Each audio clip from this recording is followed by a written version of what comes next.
Welcome to another episode here of A&A Mustangs. In today's episode, I'm going to show you how to change an oxygen sensor on your new Edge Ford Mustang. Stay tuned.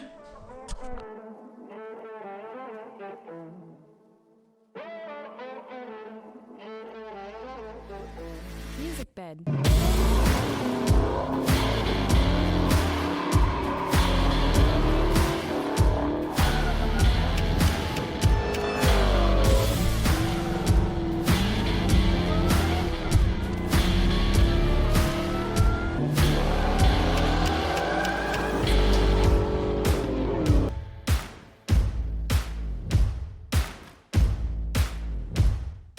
Okay, so we're gonna get started. I have the new oxygen sensor here. I kind of already knew ahead of time which one I needed. So you have bank 1, bank 2, bank 1 passenger side, bank 2 driver side.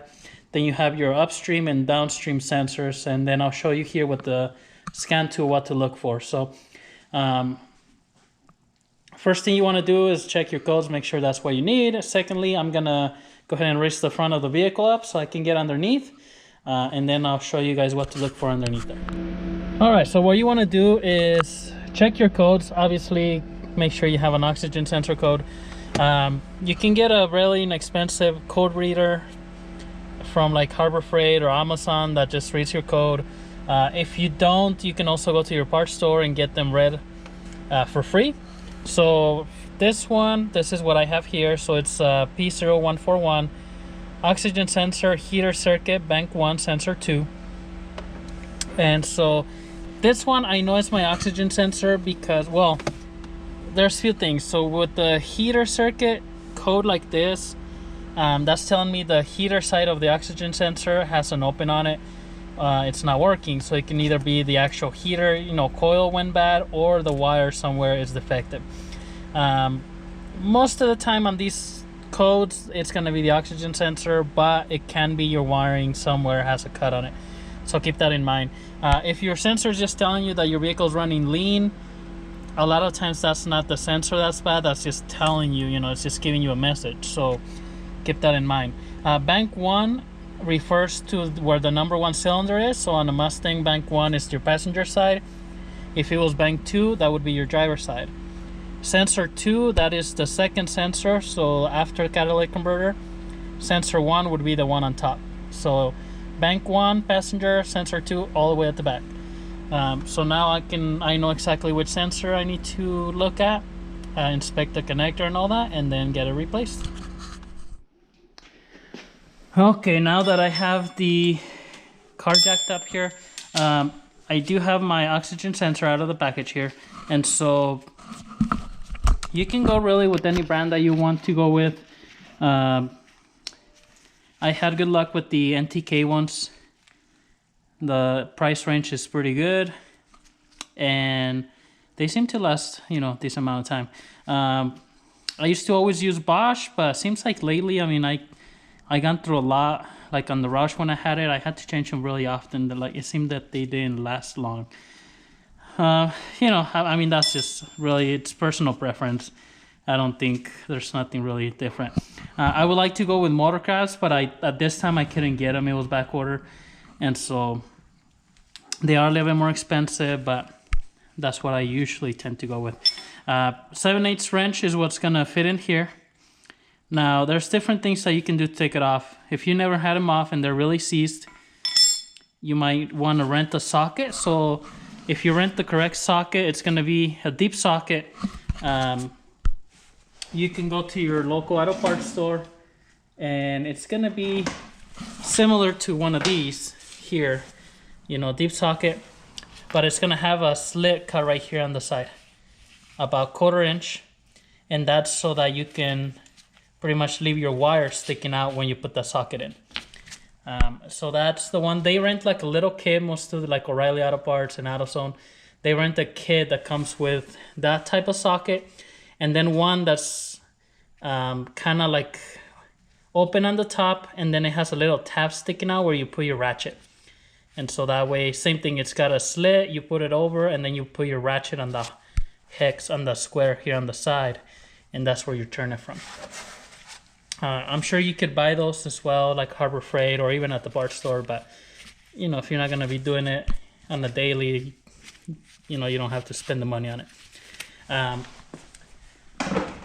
Another thing that you can do is, if you don't have the time or you don't want to rent it out, you know, it depends on the vehicle. So Mustangs, especially the back ones, are easier to get to.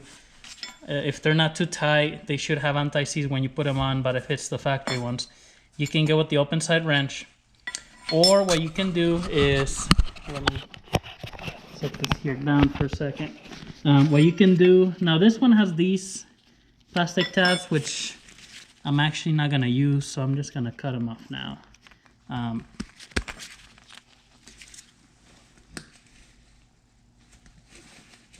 I know, because I have an aftermarket X-pipe in there, and I just have them zip tied. So, and again, this sensor might be kind of not universal, but it might fit multiple applications.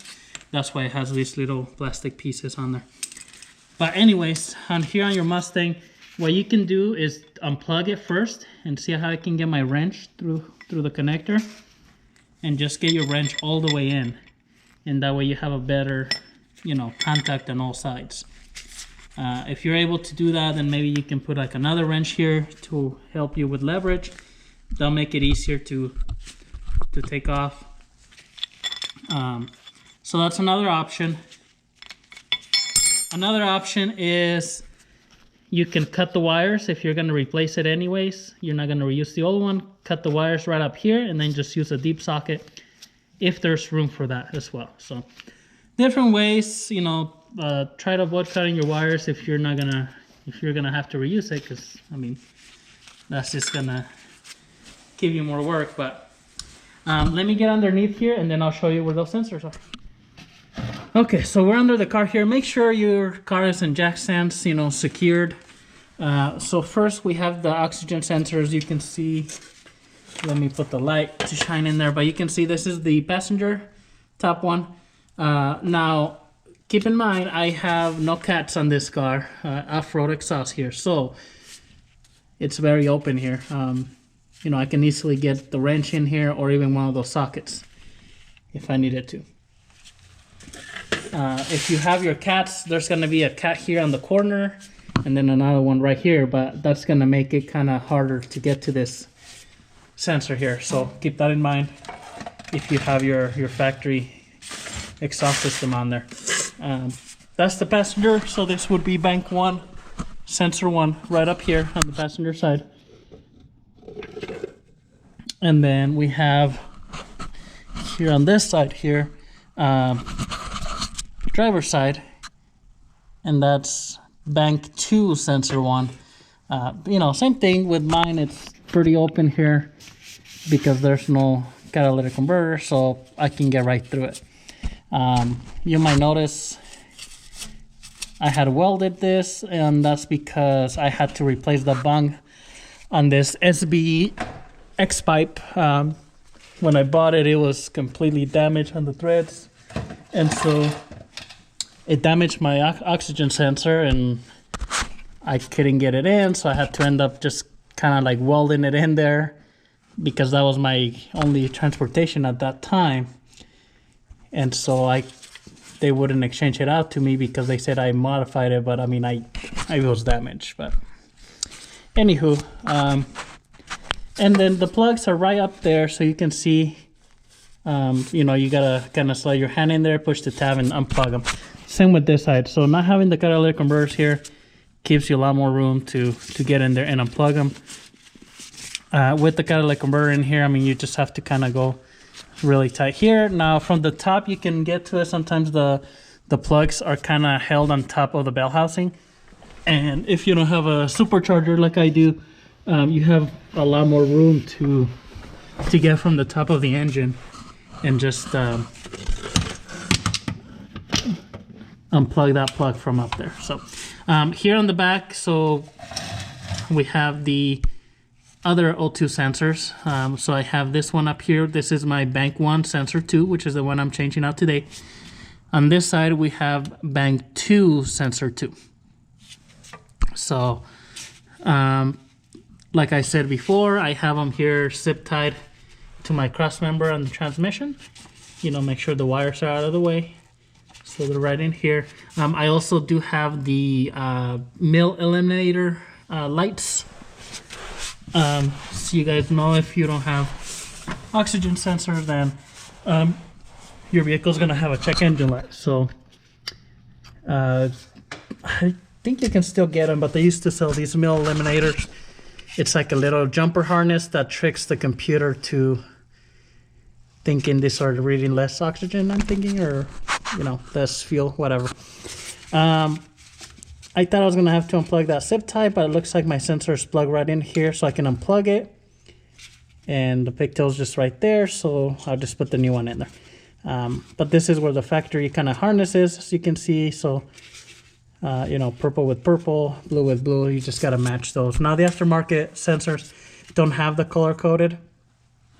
And I'm pretty sure I had to replace these with factory Ford ones.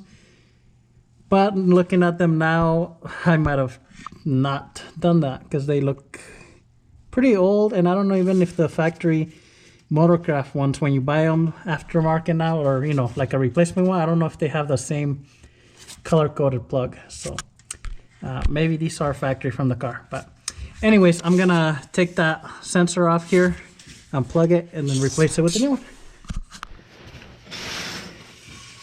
Let's see how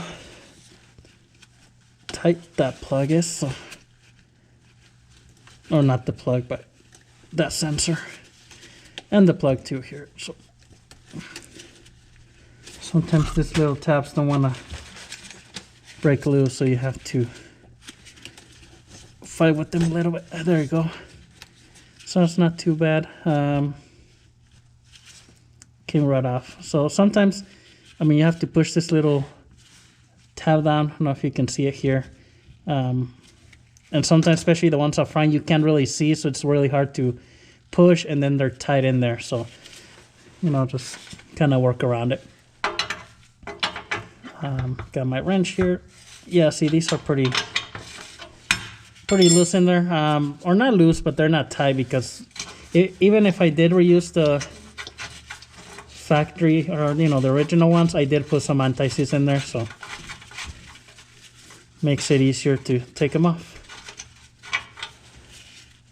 As you can see,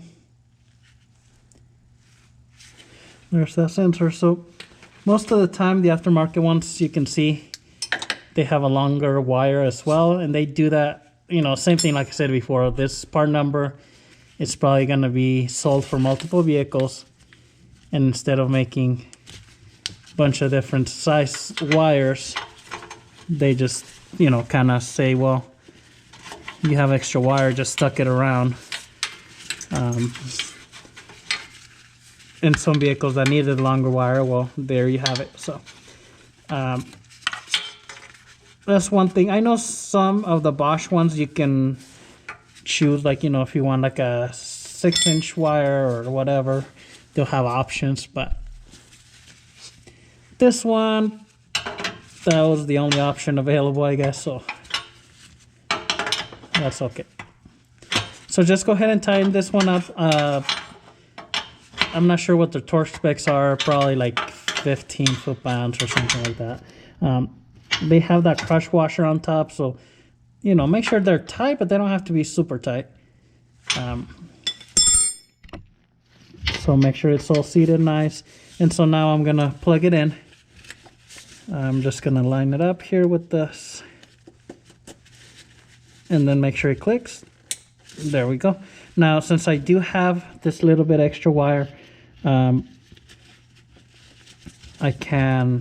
probably just kind of slip it in here with the zip tie. Just like that. I mean, you just don't want it to touch the exhaust, but that's really not going to go nowhere. I can put another zip tie through here to tighten this up. Let's well do that since I brought the bag of zip ties down here. I guess it's better to be safe and not have your wire move and burn on the exhaust and saving a zip tie here. So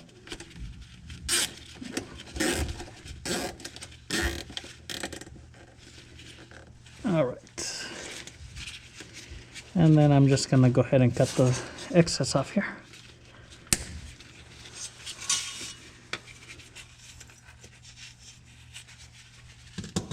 And there you have it. Okay, once you're done with that, lower the car down back from the jack stands. You do have to reset your check engine light. So if you have your code reader, you can go ahead and reset it. If you drive the vehicle for quite a while, the light will reset itself once the computer does the test on it. I don't think if you go to the auto parts store, they're not allowed to delete your codes just the way it is. So you can also unplug the negative side of your battery, but that is going to reset everything on your vehicle, you know, radio and everything. So, but once you do that, then that's it. You can discard your old sensor, recycle it, whatever you want to do with it. Anyways, thank you guys for watching. Pretty short video there, but you know, pretty much to the point of how to change your sensors. Same process for either one that you're going to replace. If you enjoyed the video, leave a thumbs up. Any comments, questions, leave them below. Subscribe to the channel. We'll see you in the next one.